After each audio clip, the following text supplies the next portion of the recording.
The air itself can become a shroud, clinging to the living, especially when the dead refuse to relinquish their hold.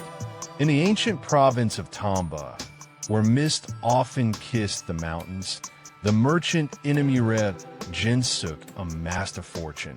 Yet his greatest treasure was his daughter, Osono.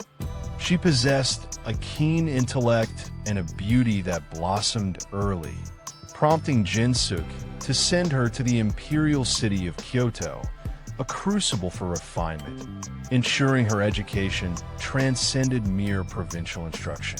Upon her return, polished and poised, Osono entered into a marriage with Nagareya, a merchant from a respected family, and for nearly 4 years, their union was one of quiet contentment, blessed with a son.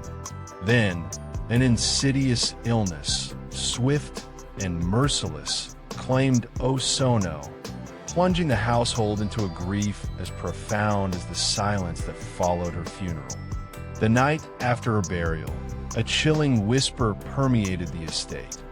Osono's young son, pale and trembling, claimed his mother had returned, her silent smile in the upstairs chamber a spectral balm that quickly curdled into terror.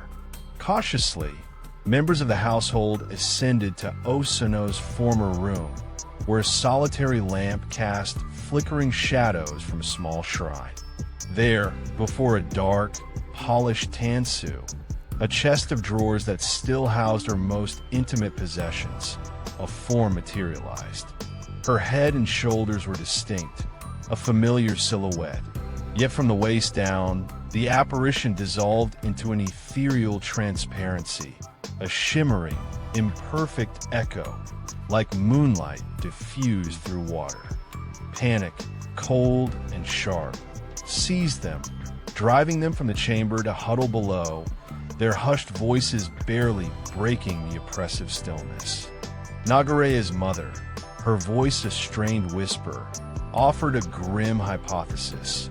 A woman's attachment to her trinkets can defy even death, and Osono cherished her belongings. Perhaps she seeks them.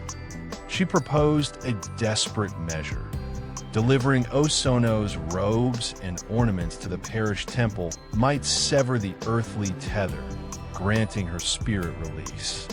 The following dawn, with a sense of dread, the tansu was emptied, its contents carried to the temple, a solemn offering to appease the restless dead. Yet, as twilight deepened, Osono returned, a translucent silhouette once more before the now empty chest, her silent vigil unbroken. Night after night, the spectral visitation continued, an unwavering presence that transformed the once prosperous home into a house haunted by an unspoken dread. Driven to the brink, Nagareya's mother sought the chief priest of the parish temple, desperate for guidance against a grief that refused to be confined to the grave, a grief that had become a palpable, chilling entity.